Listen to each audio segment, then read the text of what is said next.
Okay, welcome to the 9th video here on our 1974 Capri and adapting the 2005 Mustang, many components from the 2005 Mustang to the Capri. Right now we're working on mounting the power steering rack, and you can see me there working with pieces of cardboard to kind of make templates. We have to create a mount. We're able to use the driver's side power steering rack mount, the original mounting point, but the passenger side, because we narrowed the subframe, we're going to have to create a new mount. And I was cutting templates there so that we could cut the steel and make the mount. So this new mount has to go onto the subframe, and to do it right, we're just going to take this subframe back out of the car. So everything we've done to get it back down on its wheels, we're undoing. We're taking the engine back out. We got to take the strut towers off to get the engine out. Then we're pulling this subframe. Of course, the power steering rack, take that out, and then we'll take out the subframe. Well, before we take out the subframe, though, I wanted to drill some holes in it so that we could tie that strut tower into the subframe, a support on the inside of the strut tower, straight down to the subframe. So I'm drilling 3 different holes because I'm unsure where it will work best to tie in a support. Maybe we'll use all 3. I suspect we'll only use one of the 3, but I wasn't sure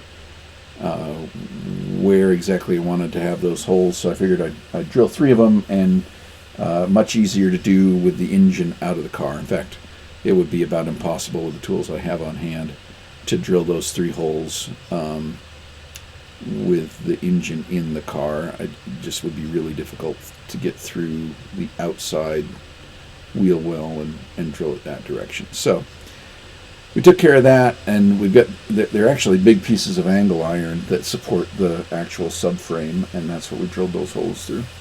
So now I'm cutting these, the pieces of metal we need to make the second mounting point for this power steering rack.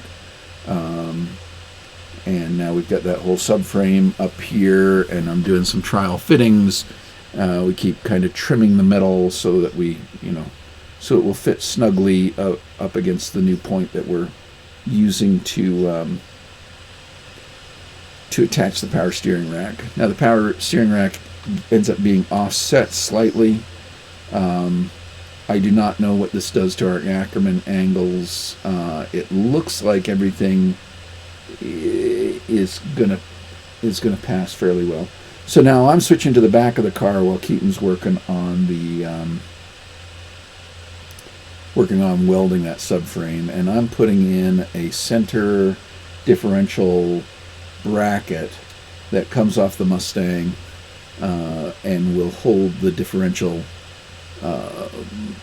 more solid to the car. So that's what I was working on there. And here we've got Keaton welding this new bracket into the subframe to hold the power steering mount. Keaton's doing TIG for most of it, but then there are parts that you can't reach with the TIG, and so we'll switch over to MIG here for some of this bracket. Keaton did most of the welding on the project. He was better at TIG than I was, and just kind of division of labor was, let's let Keaton weld, and I'll keep working on whatever the next thing is. And so Keaton did a great job with these mounts. They held this power steering rack really well when we're done here. And this is like back July 19th and 20th, something like that. I think we took a couple days off to try and get the project back on schedule. I'm removing some bracketry off the axle that we don't need for the Capri. Keaton has switched to removing kind of sound deadening material. Per the Lemons rules, you can't have any of this stuff in the car. You got to be down to bare metal on the floors and on the firewall. So he's working on that, and I'm working on putting that subframe back in now that we have a good power steering mounting, two good power steering rack mounting points.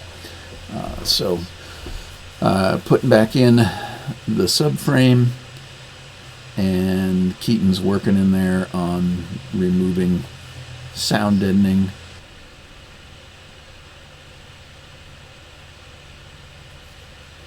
And I'm reattaching the lower control arms here.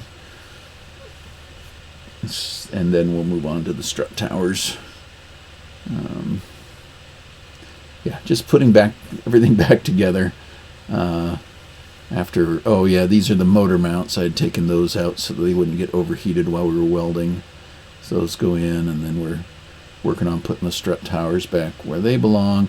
Unfortunately, I mean, it's both fortunate and unfortunate that our strut towers have this little extension that not all the Mustangs have, so that you could mount a aftermarket strut brace over the top of the engine if our hood had clearance. We didn't want to lose these mounting points for a strut brace, so that means that you got to kind of move the struts to get the engine in and out. We're that tight in our space in the engine bay. Here I am finishing attaching the subframe. We had bolts at the back of the subframe that tied into the Mustang subframe that tied into the Capri frame back at the firewall. So it was a nice rigid structure tied in really well, and we're really happy with it. Let's see. Covered the engine because now we're cutting some metal.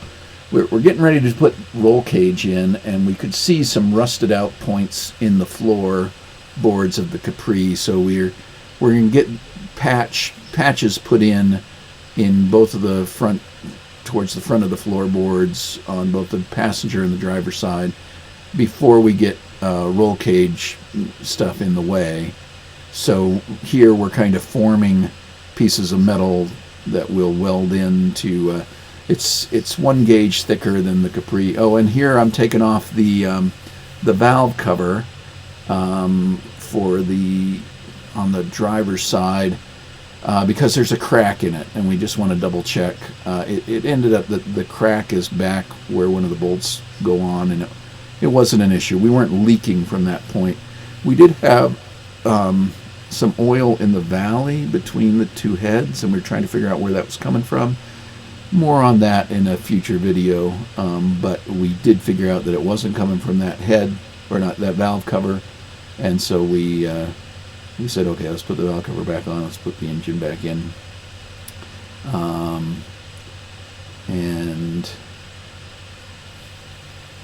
and that crack was minor and wasn't causing any leaking, so we decided to reuse the valve cover.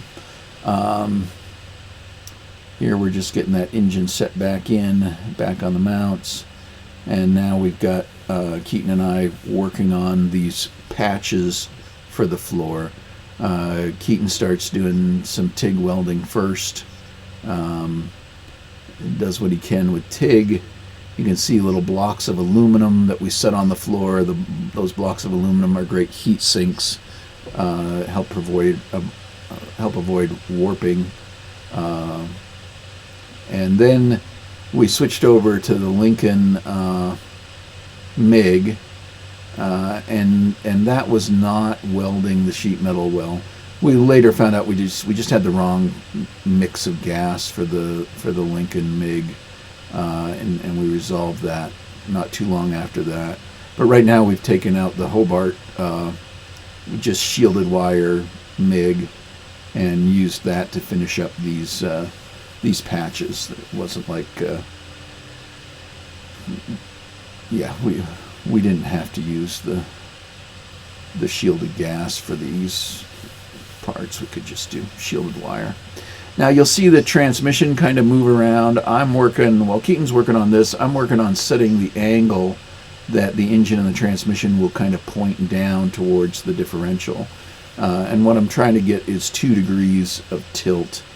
And then I'll be able to build the transmission mounts. But right now I'm just playing with angles while Keaton's doing the welding. And we're getting close to the end of this video. I'm going to wrap this one up. This is around July 20th, and I'm going to start another one here. I'm trying to make each of these right around 10 minutes. But we're getting these patches in, and then we're getting the transmission mounted, and there'll be more to come soon. Hit the like button if you've enjoyed it, and look for the 10th installment shortly. Thanks.